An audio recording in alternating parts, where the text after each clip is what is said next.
which is November 21st and the 28th of Muharram. Just a few announcements before we begin the Jumu'ah Khutbah. Quran classes for children and adults are available. Please register if you wish to join these classes at the booth at the back. We have Thursday night halakas with Shaikh Suhail in the Youth Shack from 7 p.m. to 9 p.m. every Thursday night.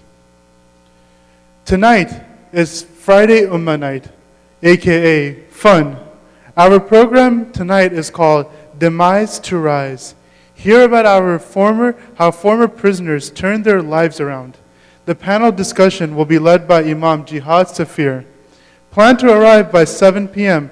Grab some delicious food from the Rahmah Cafe, and then we'll pray Isha and then begin the program in the upstairs main prayer hall. Tomorrow, Saturday, November 22nd, a renowned scholar, Sheikh Muhammad al-Yaqubi, who has returned to the United States after several years, will be talking about the alchemy of happiness. You will have a rare opportunity to learn from the scholar. The program will begin at 11 a.m. and will continue until 5 p.m., which is Maghrib time, in the downstairs prayer hall. Once again, this is tomorrow, November 22nd, with Sheikh Muhammad al-Yaqubi, called The Alchemy of Happiness, from 11 a.m. to 5 p.m. Lunch will be provided for purchase, so I hope to see every single one of you guys there, inshallah. Then, on Sunday, November 23rd, Mission Viejo Masjid will be holding a singles event at the community center. For more details, visit www.ocif.org. Starting now, ISOC is holding its annual winter socks drive. Please donate new socks. We will be distributing them on your behalf to the homeless community here in Orange County. Drop-off boxes are available outside. Last date for drop-off of these winter socks are December 19th. You can get details of all classes and events taking place at ISOC by signing up to receive our weekly email newsletters. If you have signed up already and are still not receiving the alerts, please check your spam or junk mail and just make sure that you're getting them but you're not getting them. Or if you can't find them, just sign up again or just talk to one of the people at the booth outside. And November and December prayer schedules are also available outside from the booth. Our food pantry is asking for perishable items like meat and or cash donations because we are low on meat and some other needed things for the food pantry. So if you would like to donate meat or donate cash, please visit the ISOC booth at the back. Also, there are 3 cars that have been parked at the ISOC parking lot for the last 1 month. There's one Lexus, a Nissan, and a Ford van. All these cars will be towed tomorrow morning right after sunrise. So if those are your cars, please have them moved by tonight. Once again, it's a Lexus, a Nissan, and a Ford. And they have been parked here at the ISOC parking lot for over a month. So if those are your cars, please move them because they will be towed tomorrow morning. And next Friday, Rahmah Cafe will be selling turkey meals with all the sides. There will be no other food but the turkey meals for next Friday. So please pre-order your turkey meals at the ISOC booth at the back. They're $9 pre-order until Monday. And you can also order these turkey meals online. So once again, we're having turkey meals next Friday for Jumu'ah for lunch. And there will be no other food other than the turkey meals. So if you'd like to pre-order those, they are available to be pre-ordered either online or at the ISOC booth at the back. And if you are double parked, please move your cars immediately. Thank you very much and have a wonderful day.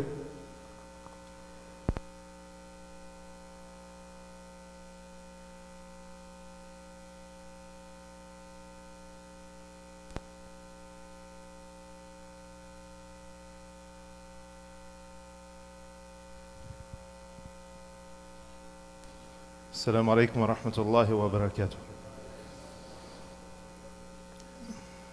الله أكبر الله أكبر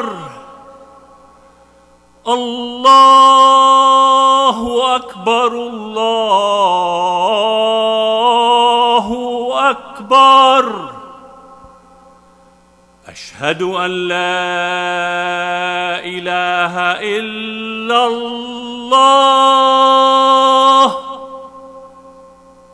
أشهد أن لا إله إلا الله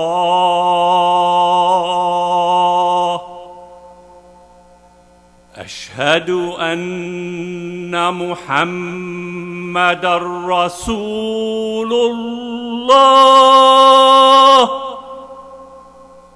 أشهد أن محمدًا رسول الله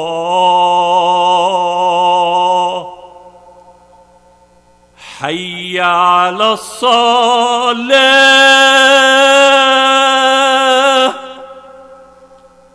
حي على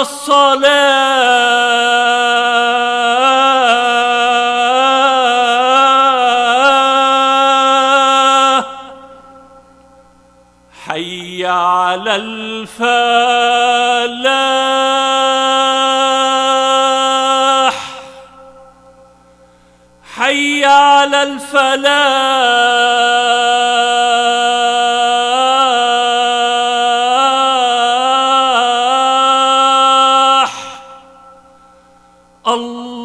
الله أكبر الله أكبر لا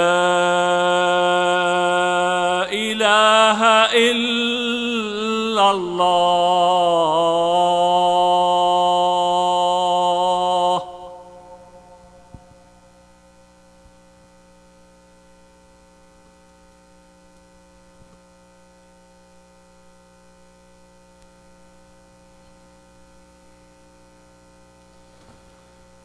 إن الحمد لله نحمده ونستعينه ونستغفره ونعوذ بالله من شرور أنفسنا ومن سيئات أعمالنا من يهده الله فلا مضل له ومن يضلل فلا هادي له وأشهد أن لا إله إلا الله وحده لا شريك له هو الأول والآخر والظاهر والباطن وهو بكل شيء عليم وأشهد أن حبيبنا ومولانا وسيدنا محمدا عبد الله ورسوله أرسله تعالى بالهدى ودين الحق ليظهره على الدين كله ولو كره المشركون اللهم صل وسلم وزد وبارك على هذا النبي الكريم وعلى آله وأصحابه أجمعين يا أيها الذين آمنوا اتقوا الله حق تقاته ولا تموتن إلا وأنتم مسلمون أما بعد فيا عباد الله my dear brothers and sisters or servants of Allah I beseech myself first as well as all of my brothers and sisters to have taqwa,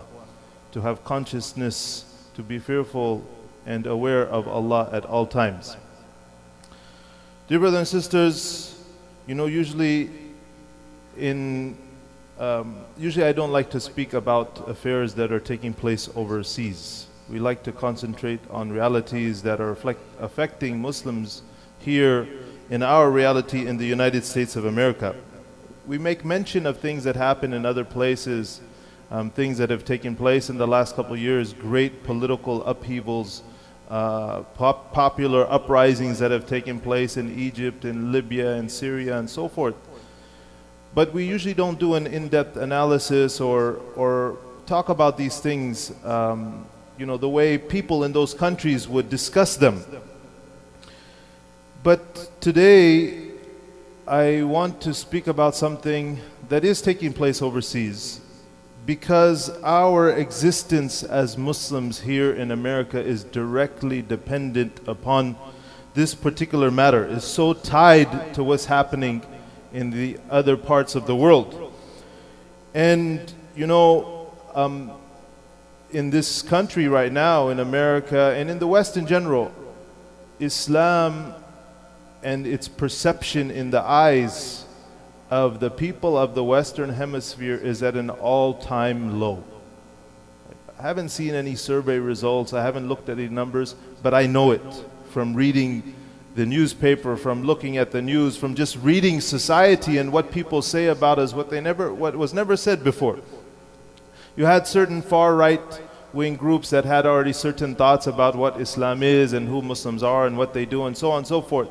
You had evangelical groups that, don't come and sit on the interfaith table, and even, I've been to bookstores in the past, and you go to the section on, not on intrafaith or not on other religions, but on cults, and they have in that section books on Islam.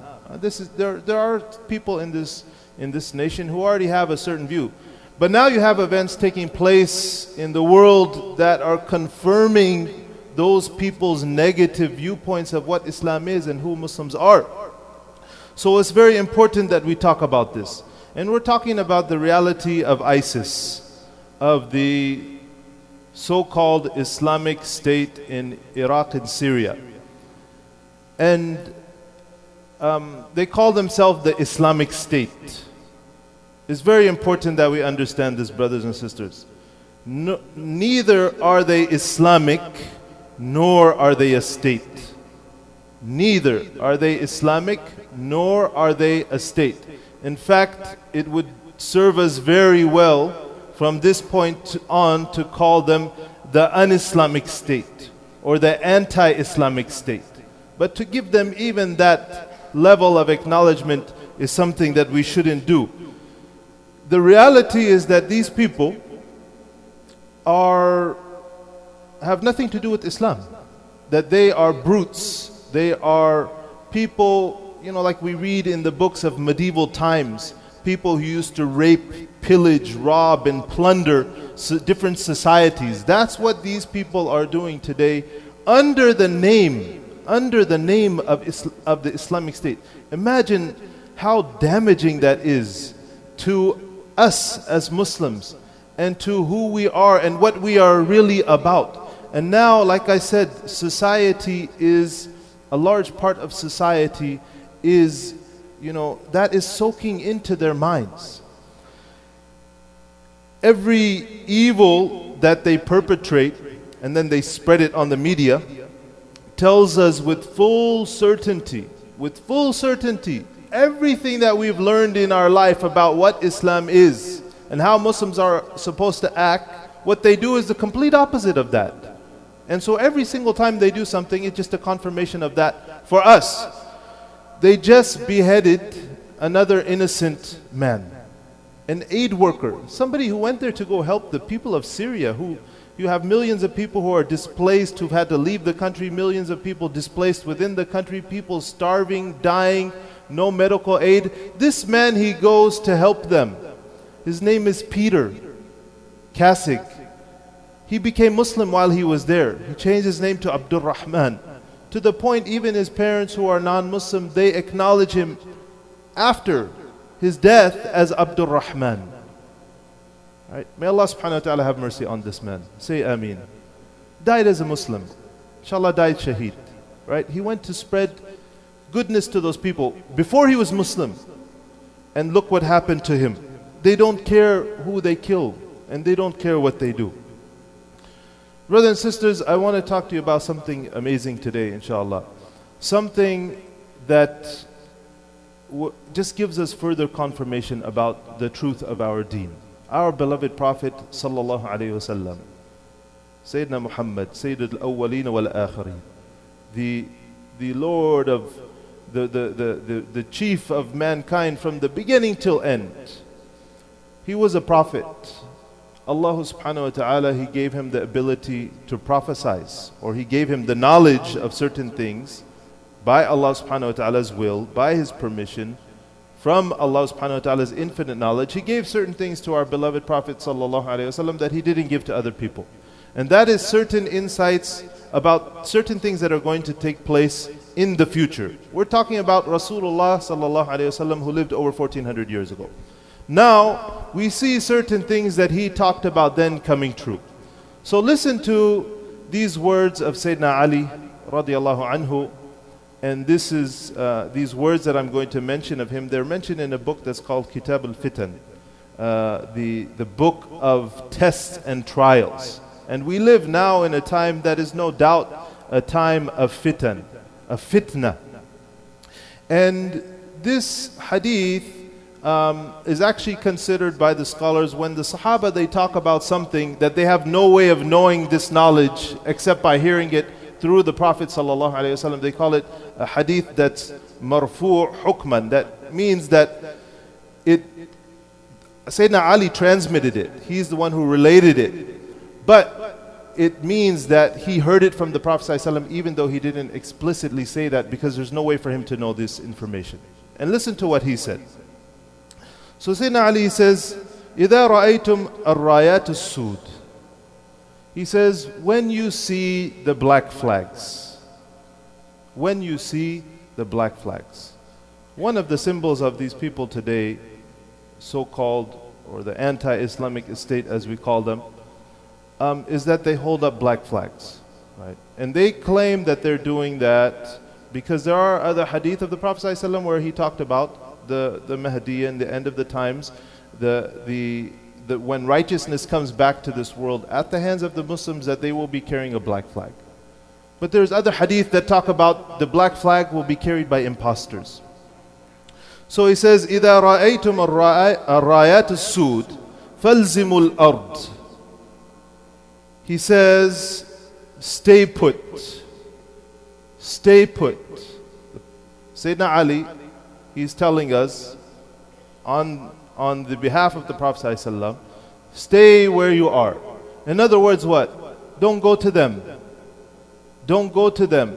What's happening today? Young people from all over the world, from the different parts of the Arab world, from Asia, from Europe, and even from America, going to join that movement. It's happening, and we know it's a reality. We know it's the truth. We don't know the actual numbers, but in America there is a small stream of people going. I had a mother that called me a few weeks ago, and she said, I need to talk to you about something. I said, what? She wouldn't open up. Finally, she opens up. She says, my son, he called me from over there, and a bomb went off, and now his leg is injured or blown off or God knows what, and he's there and he's stuck, and I don't know what to do. I can't get him back. He left. So these things they're happening. There's a reality. It's a small number, and we don't want to exaggerate, and we don't want to scare people and think within our own midst that this is happening, and we need to keep our eyes open and diligent and vigilant as they keep prompting us to do. We teach people what's right in this masjid. We have no worry or fear of our own people who are part of our community. But it's happening. So Sayyidina Ali, he says, فَالْزِمُوا الْأَرْضِ. He says, stay where you are. I mean, why are some of these kids going? The Khilafah has been dead for 90 years. 1924, the Khilafah is done. People have this notion that we want to bring it back. They think that this is it. So they're going. Then Sayyidina Ali says, فَلَا تُحَرِّكُوا أَيْدِيَكُمْ وَلَا أَرْجُلَكُمْ. And he says, do not, the literal translation, don't move your hands and feet. In other words, don't provide them any assistance of any sort. ثُمَّ يَظْهَرُ قَوْمٌ ضُعَفَاءُ لَا يُؤْبَهُ لَهُمْ. He says that then there will be people. So Sayyidina Ali, what does he say? There's going to come a black flag. He says, don't go. Don't react. But he says, then there are going to come people who are weak. Weak in their mind, weak in their heart, weak in their ability to understand realities. And they are given certain descriptions by Sayyidina Ali. Says number one, قُلُوبُهُمْ كَزُبْرُ الْحَدِيدِ. That their hearts are hard like iron. Their hearts are hard like iron. What is the reality of those people who've went over there? Look at the atrocities that they are committing against humanity. Look at the numbers of people that are being killed in front of the whole world. And God knows what they do with those bodies and how they just horrendous things, right? How can that emanate from anybody except whose heart is dead? People of mercy, people of Islam, the Prophet of mercy, Sayyidina Muhammad sallallahu alayhi wasallam taught his ummah of mercy to do nothing but be merciful to human beings and to the environment, to all of creation. Look what these people are doing. Look what these people are doing. And you have certain interesting events that took place during the life of the Prophet ﷺ. One time, Sayyidina Khalid ibn Walid, radiallahu anhu, he went out on an expedition. They captured some people. There were some war prisoners. They were asked to speak on their defense. They couldn't verbalize themselves at that moment. Sayyidina Khalid, he tells the Sahaba to kill them. They refuse. They say, we're not going to kill people. These are prisoners. Muslims don't kill prisoners of war. Yes, they fought against us and now they're captured. And that's it. That fight is over. But now they're sitting and we don't touch them. Sayyidina Khalid, he killed them. They come to the Prophet ﷺ. The Prophet ﷺ, he hears about it. Immediately he turns to Allah. He raises his hand. Says, Ya Allah, I'm free of what Khalid did. This has nothing to do with our deen. We don't deal with people like this. And there's something very interesting. Listen to this. Benjamin Franklin, right? The great American thinker and inventor and a big person in American history.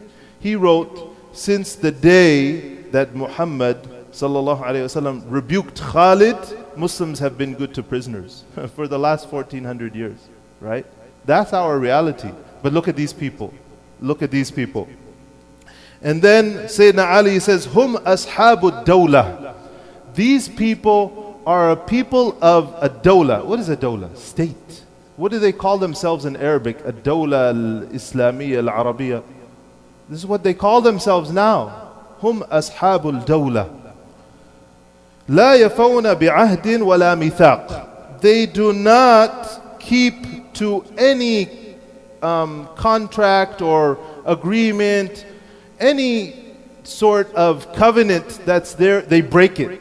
They don't keep their promises on any level, right? Which is against who we are as Muslims. Ya ayyuha alladhina amanu awfu bil uqud. As Allah subhanahu wa ta'ala tells us, oh, you believe, hold fast to your promises. Stick to your promises. Fulfill them.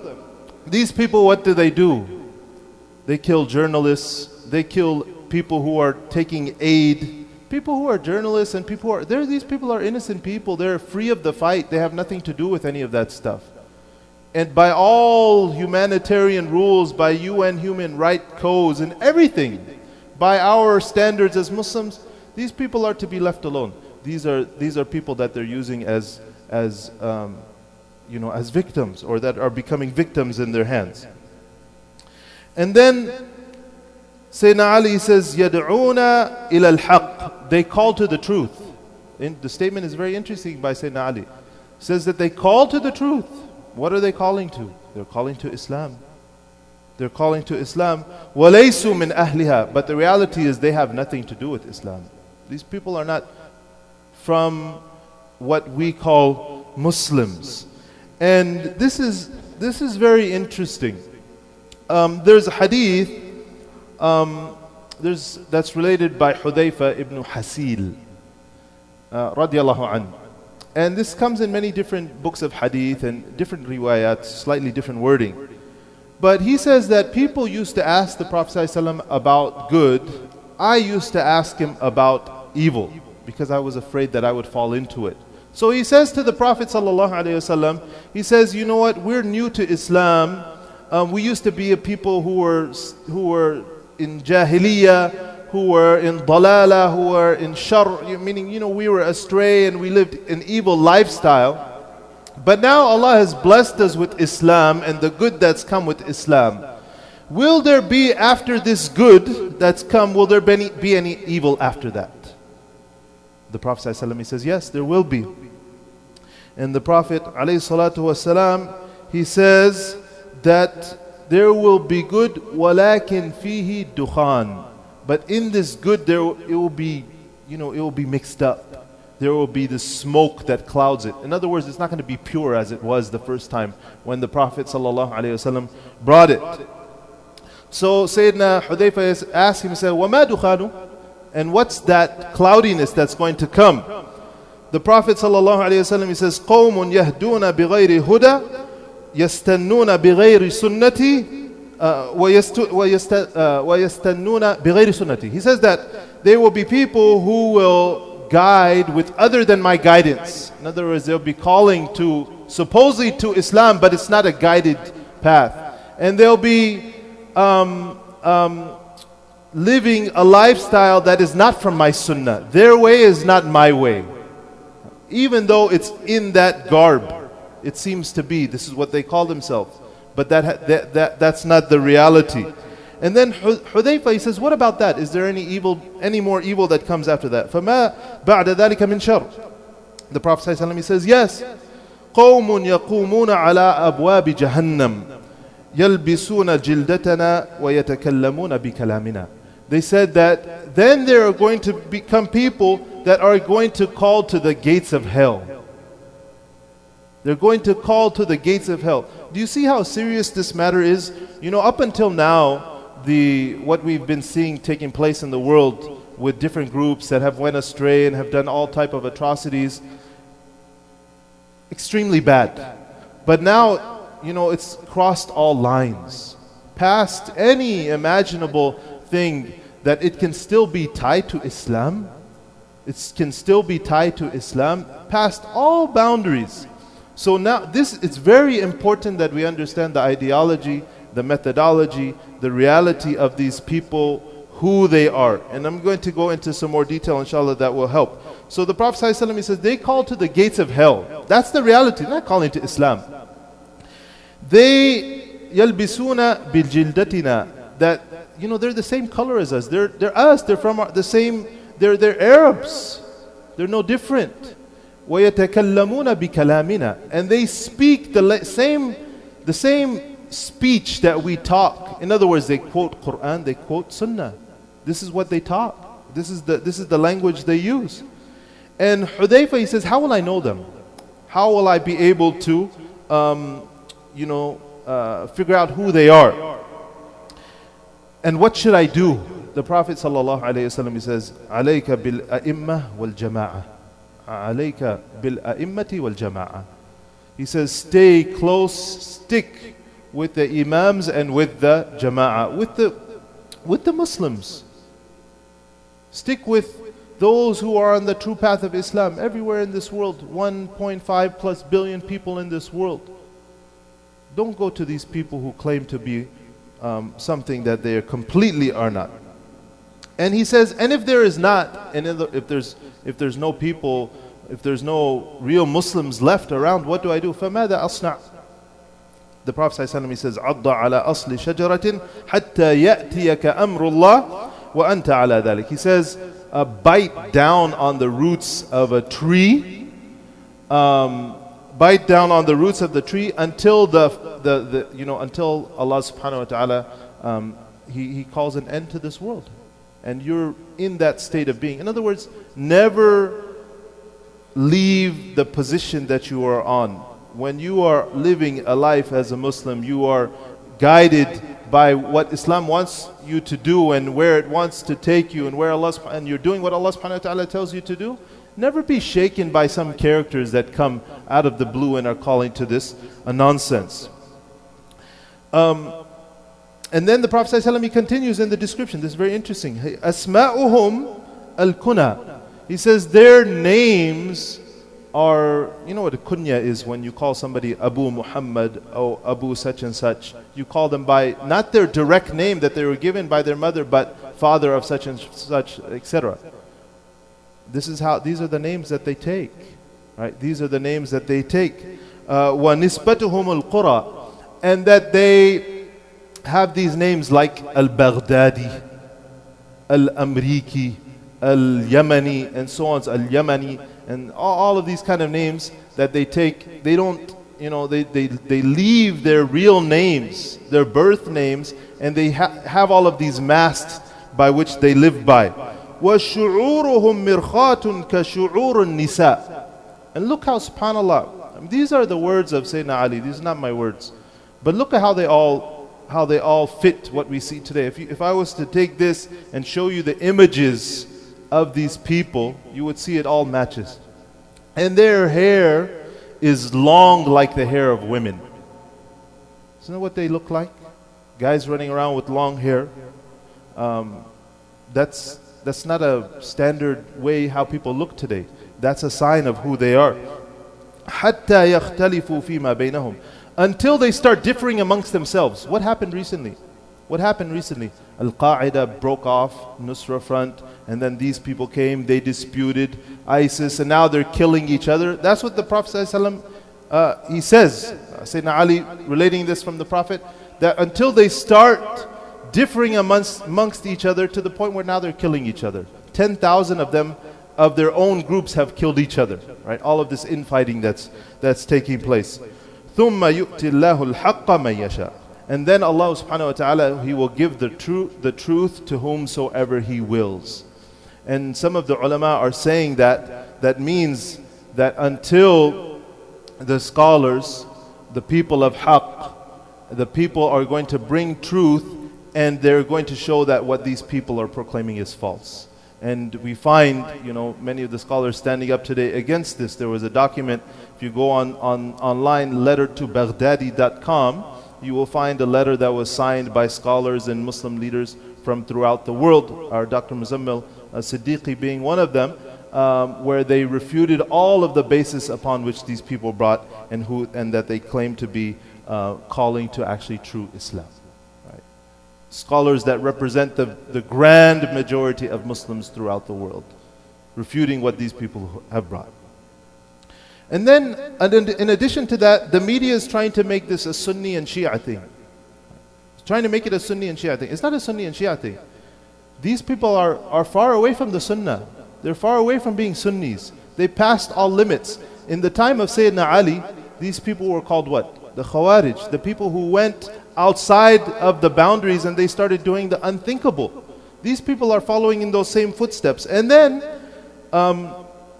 the Prophet ﷺ, he gave very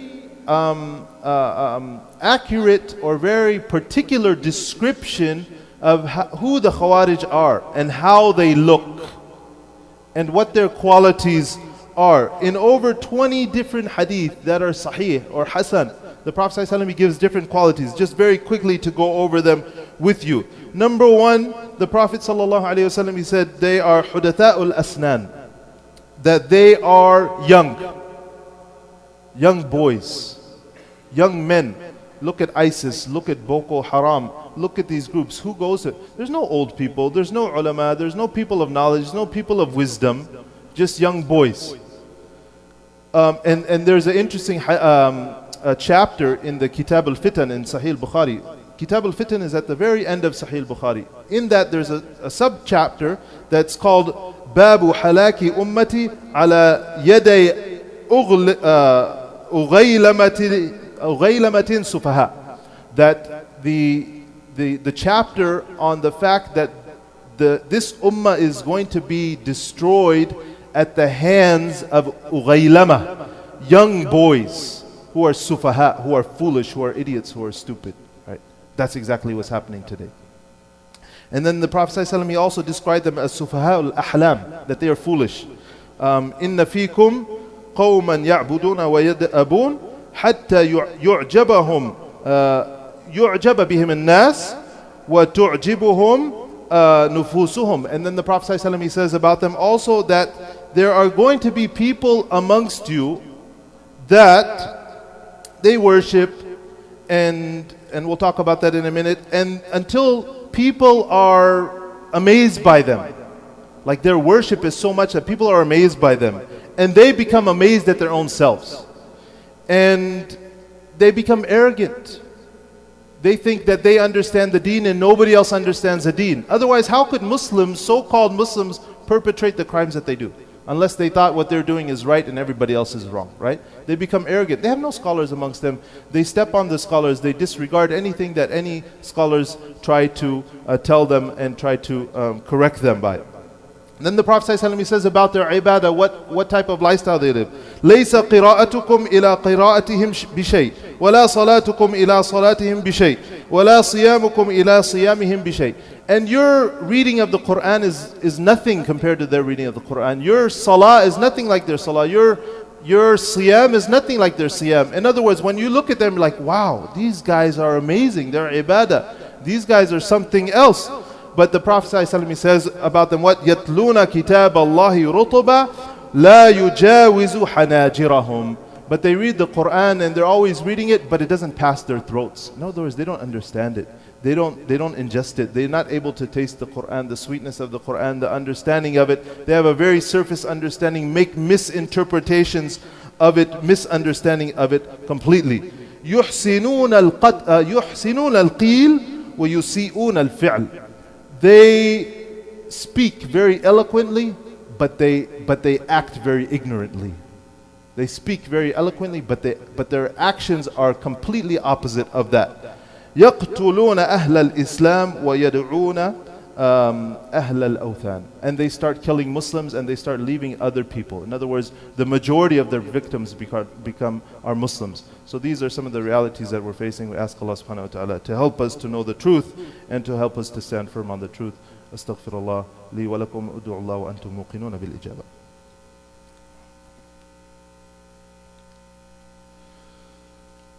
Bismillah ar-Rahman ar-Rahim. Alhamdulillah, salatu wassalam ala Rasulillah wa ba'd. Dear brothers and sisters, our responsibility in this day and age is big. As you see, if this is what we're up against, and these are the images constantly be thrown out in the media, what we're up against is big.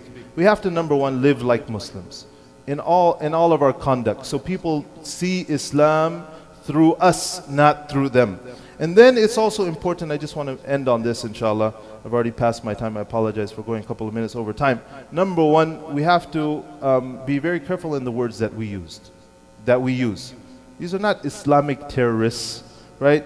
These are not Islamists. These are not jihadists. These people are terrorists.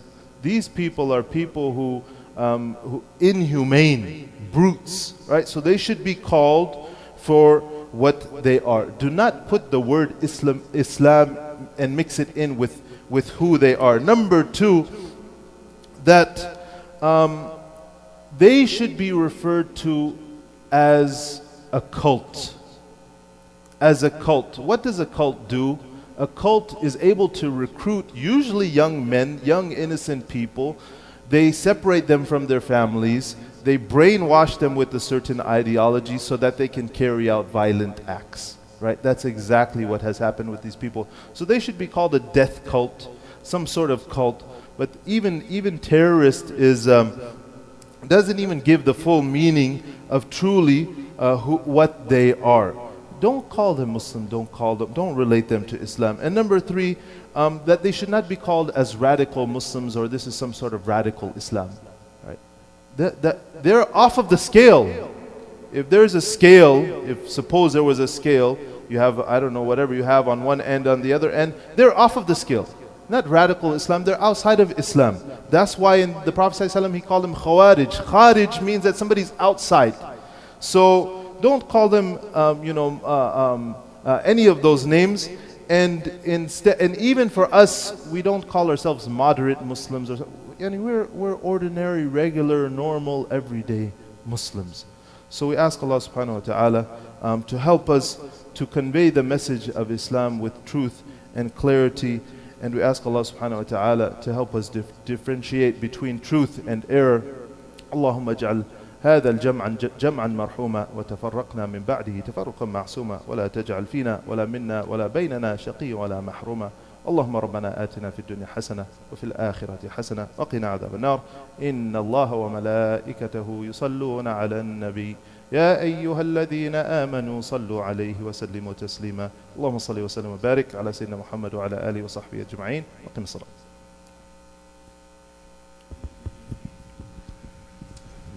الله أكبر الله أكبر أشهد أن لا إله إلا الله أشهد أن محمد رسول الله حي على الصلاة حي على الفلاح قد قامت الصلاة قد قامت الصلاة الله أكبر الله أكبر لا إله إلا الله استووا استقيموا. Make the line straight, fill in the gaps, and turn your attention and your heart towards Allah. Allahu Akbar.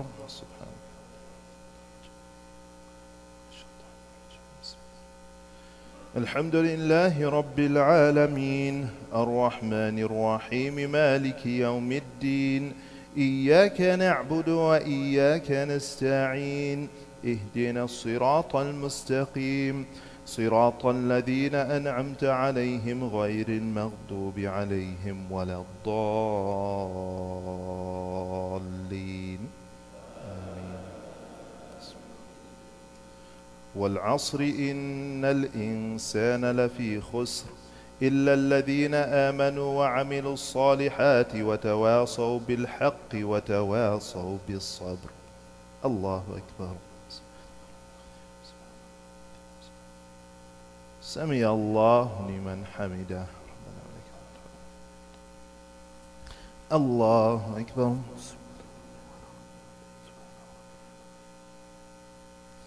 الله أكبر. الله أكبر.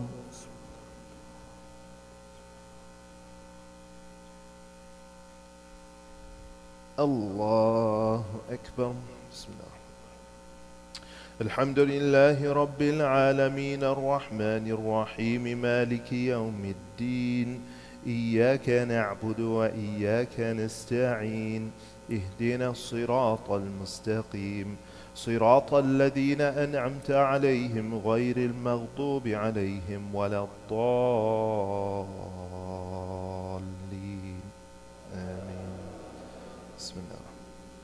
قل هو الله أحد الله الصمد لم يلد ولم يولد ولم يكن له كفوا أحد.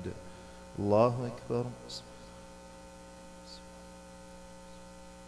سمع الله لمن حمده. ربنا ولك الحمد. الله أكبر.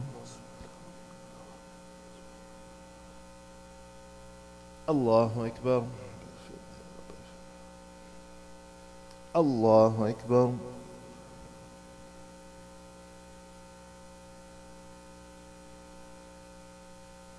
الله أكبر.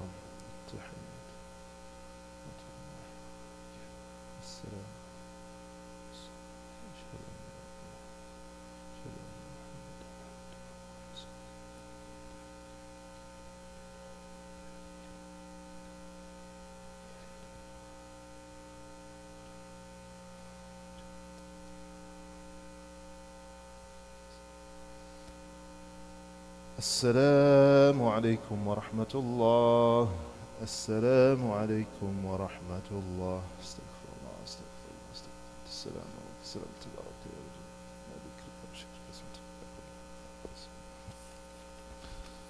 Bismillah ar-Rahman ar-Rahim. Dear brothers and sisters, just a few announcements. Some community members have asked us to make dua for them. But real quickly before that, number one, I apologize for going over time in the khutbah. Number two, this is an important point that I wanted to bring up. We watch this stuff on the news every day, and you watch even where the supposed battle lines and things are taking place in Iraq, in Syria, and where this group is making advancements and stuff like. Make dua that they're eliminated. Sometimes the sick mind wants to see that those, when they fight others, and even if they're fighting America, that there's some progression. America has its hand in a lot of this by entering the war in the first place and opening up all these doors. But these people are a nemesis to Islam, right? And we don't want to see them associated anywhere with Islam. So it's very important that we never have feelings of any type of consolation or feeling of any type of hope that there's any progress. No, we ask Allah subhanahu wa ta'ala to remove them from our midst completely. Ameen ya Rabbil Alameen. Dear brothers, some people have asked us to make dua for them. Brother Muhammad Hanif had a stroke. Brother Kabir Rahman passed away in Bangalore. Sister Sophia Ishrat passed away earlier this week in Karachi. Maysa Ma passed away. Haris Mirza is having a brain surgery. He's 28 years old. He's having brain surgery today. Ask Allah subhanahu wa ta'ala to make it a successful surgery. And dua also for the Kamal family, Ayub, Kever, and Kaval family, and Khadija, Daria, and Hasham Bachu are asking to pray for their good health. Ask Allah subhanahu wa ta'ala to give good health to those who are sick, and we ask Allah subhanahu wa ta'ala to shower His mercy upon those that have passed before us. Wa sallallahu ala Sayyidina Muhammad wa ala alihi wa sahbihi ajma'in. Tonight is fun, Friday Ummah night with Imam Jihad Safir from Los Angeles, and he's going to bring an very interesting panel of speakers. It's called Demise to Rise. People who became Muslim, many of them in prison, and they're going to talk about how Islam transformed their lives for the better, inshallah. So please come and join us. That program is tonight starting at 6:30 or 7, inshallah. The flyers are in the back.